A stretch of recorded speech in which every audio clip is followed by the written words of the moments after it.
Please subscribe, like and share my channel. The Odyssey by Homer.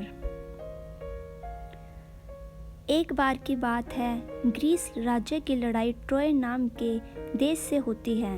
इस लड़ाई को Trojan war कहा जाता है और यह 10 साल तक चलती है। जब लड़ाई खत्म होती है तो ग्रीस इथका की जीत होती है, जिसका नेतृत्व वहाँ के महान योद्धा ओडिसियस ने भी किया था। इसके बाद ओडिसियस अपने लोगों के साथ जहाज़ों में बैठता है और वापस अपने घर इथका के लिए रवाना हो जाता है। ट्रोजन वॉर को ख़त्म हुए 10 साल हो चुके थे, लेकिन अभी भी ओडिसियस अपने घर इथका नहीं पहुंचा था। घर पर उसका 20 साल का बेटा टेलेमेकस अपनी माँ पेनेलोपी के साथ रहता था, लेकिन उनके घर पर 108 शूटर्स ने डेरा जमा रखा था और उनका भोजन पानी ख़त्म कर रहे थे। इन सब 108 शूटर्स ने मान लिया था कि ओडिसियस की मृत्यु हो चुकी है। अब वे चाहते थे कि पेनेलोपी उनमें से किसी एक के साथ शादी कर ले, लेकिन पेनेलोपी अपने पति के लिए वफादार थी। उसे पूरी उम्मीद थी कि उसका पति ओडिसियस अभी जिंदा है और एक ना एक दिन घर ज़रूर आएगा, इसलिए वह कोई न कोई बहाना बनाकर उन्हें रोके हुई थी, अन्यथा वहाँ मार काट मचने की संभावना थी।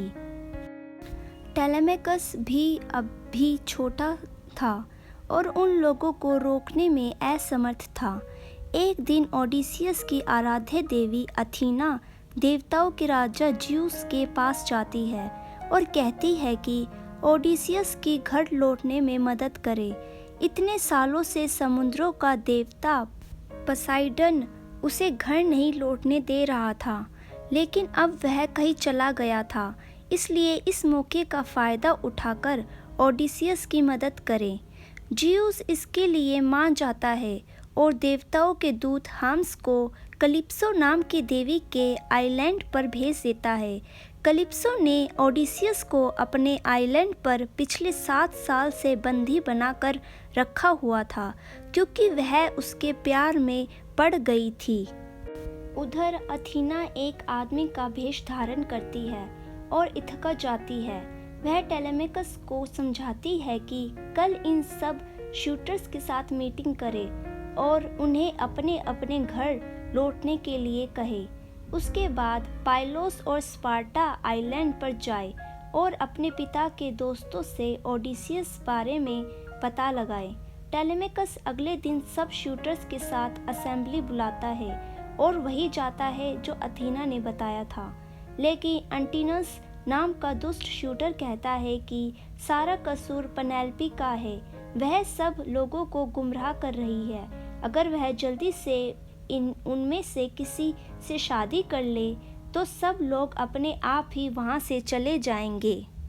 इस तरह से शूटर्स वहाँ से नहीं हिलते और टेलेमेकस का प्रयास असफल रहता है। इसके बाद टेलेमेकस चुपचाप स्पार्टा आइलैंड के लिए निकल जाता है। वहाँ वह हेलेन और लेयस से मिलता है, लेकिन उनसे उसे पिता के बारे में कोई जानकारी नहीं मिलती। लेकिन जब वह पाइरोस आइलैंड पर पहुंचता है तो उसे पता चलता है कि ओडिसियस को कलिप्सो नाम की देवी ने बंदी बना कर रखा था। उधर जब 108 शूटर्स को पता चलता है कि टेलेमेकस चुपचाप वहाँ से निकल गया है, तो ये वापसी पर उसके कत्ल की योजना बनाते हैं।